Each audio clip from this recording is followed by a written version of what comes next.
Assalamualaikum warahmatullahi wabarakatuh. Di hari yang cerah ini dan penuh berkah, dan tidak lupa berdoa untuk saudara muslim, agar selamat dunia akhirat, sehat selalu, dan dilimpahkan rezeki untuk kita semua. Dan jangan lupa di subscribe, like, komen, share konten-konten kami, agar kami semakin semangat membuat kontennya. Baiklah saudara muslim, kali ini kita akan membahas tafsir Al-Fatihah ayat 1, yaitu aku memulai bacaan Al-Quran dengan menyebut nama Allah.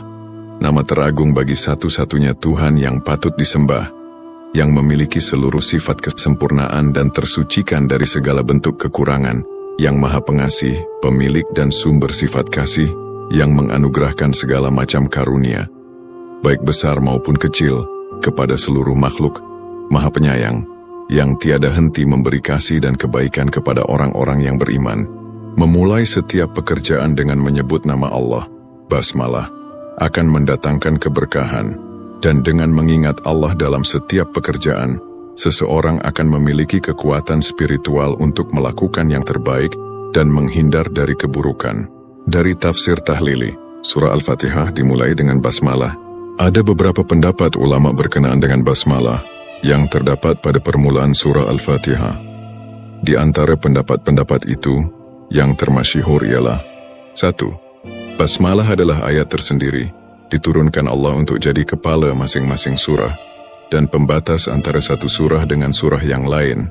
Jadi dia bukanlah satu ayat dari Al-Fatihah atau dari surah yang lain, yang dimulai dengan basmalah itu. Ini pendapat Imam Malik beserta ahli qiraah dan fuqaha, ahli fikih, Madinah, Basrah dan Syam, dan juga pendapat Imam Abu Hanifah dan pengikut-pengikutnya. Sebab itu menurut Imam Abu Hanifah, basmalah itu tidak dikeraskan membacanya dalam salat. Bahkan Imam Malik tidak membaca basmalah sama sekali. Hadis Nabi Muhammad SAW dari Anas bin Malik, dia berkata, saya salat di belakang Nabi SAW, Abu Bakar, Umar dan Utsman. Mereka memulai dengan Alhamdulillahi Rabbil Alamin, tidak menyebut Bismillahirrahmanirrahim di awal bacaan, dan tidak pula di akhirnya. Riwayat Al-Bukhari dan Muslim. 2. Basmalah adalah salah satu ayat dari Al-Fatihah dan pada surah An-Naml ayat 30 yang dimulai dengan basmalah. Ini adalah pendapat Imam Syafi'i beserta ahli qiraah Mekah dan Kufah. Sebab itu menurut mereka basmalah itu dibaca dengan suara keras dalam salat. Dalil-dalil yang menunjukkan hal itu antara lain hadis Nabi Muhammad SAW. Dari Ibnu Abbas ia berkata, Rasulullah Nabi Muhammad SAW mengeraskan bacaan Bismillahirrahmanirrahim. Riwayat Al-Hakim dalam Al-Mustadrak, dan menurutnya hadis ini sahih. Dari Ummu Salamah katanya Rasulullah Nabi Muhammad SAW berhenti berkali-kali dalam bacaannya Bismillahirrahmanirrahim. Riwayat Ahmad, Abu Daud, Ibnu Khuzaimah dan Al-Hakim. Menurut Ad-Daruqutni sanad hadis ini sahih. Abu Hurairah juga salat dan mengeraskan bacaan basmalah. Setelah selesai salat, dia berkata, saya ini adalah orang yang salatnya paling mirip dengan Rasulullah. Muawiyah juga pernah salat di Madinah tanpa mengeraskan suara basmalah. Ia diprotes oleh para sahabat lain yang hadir di situ. Akhirnya pada salat berikutnya Muawiyah mengeraskan bacaan basmalah.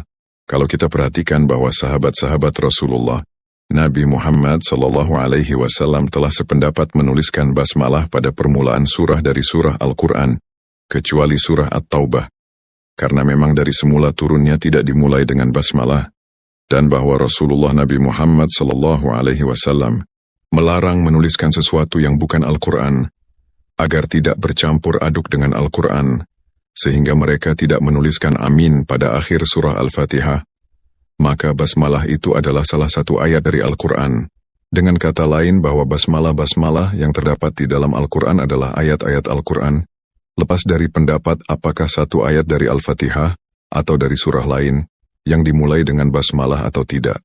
Sebagaimana disebutkan di atas bahwa surah Al-Fatihah itu terdiri dari 7 ayat. Mereka yang berpendapat bahwa basmalah itu tidak termasuk satu ayat dari Al-Fatihah. Dengan nama Allah maksudnya, dengan nama Allah saya baca atau saya mulai.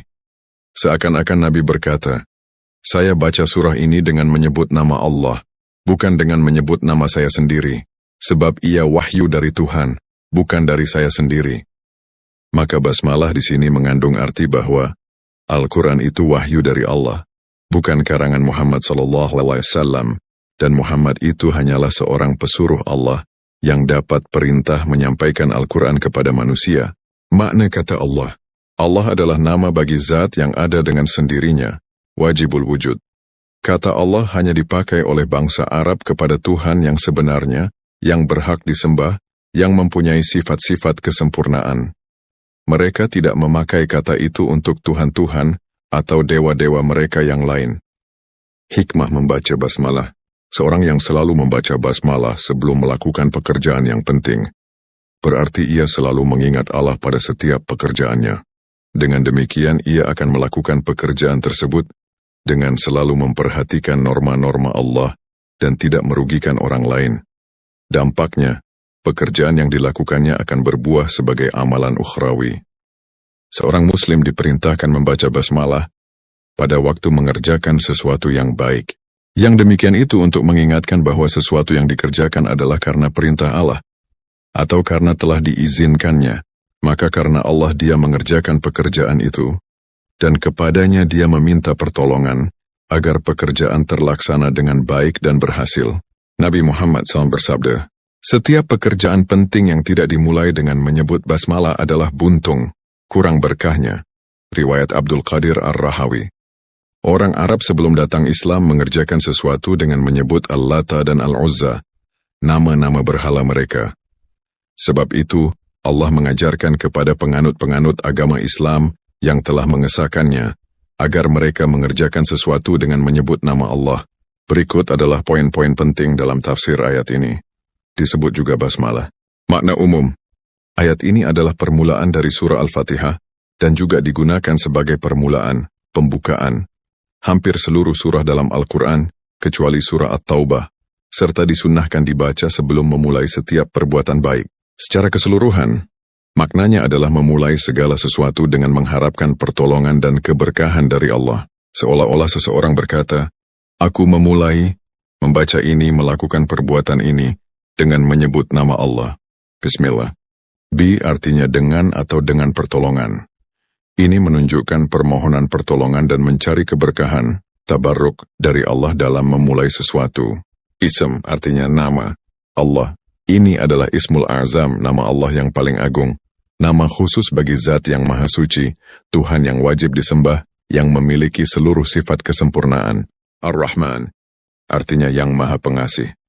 Sifat Ar-Rahman menunjukkan rahmat Allah yang luas meliputi seluruh makhluknya di dunia ini, baik yang beriman maupun yang kafir. Rahmatnya bersifat umum. Ar-Rahim artinya yang maha penyayang. Sifat Ar-Raham menunjukkan rahmat Allah yang khusus diberikan kepada orang-orang beriman di dunia, dan khususnya di akhirat. Rahmatnya bersifat khusus. Perbedaan Ar-Rahman dan Ar-Rahim, meskipun keduanya berasal dari akar kata yang sama, rahmah yaitu kasih sayang, ulama tafsir umumnya membedakan cakupannya. Ar-Rahman merujuk pada kasih sayang yang menyeluruh di dunia, sedangkan Ar-Rahim merujuk pada kasih sayang yang dikhususkan bagi orang beriman, terutama di akhirat. Kesimpulan, basmalah mengajarkan kepada setiap muslim untuk selalu memulai setiap urusan dengan mengingat dan memohon pertolongan kepada Allah, zat yang memiliki segala kesempurnaan dan memiliki kasih sayang yang meliputi segala sesuatu di dunia, Ar-Rahman, serta khusus bagi hamba-hambanya yang beriman di akhirat, Ar-Rahim.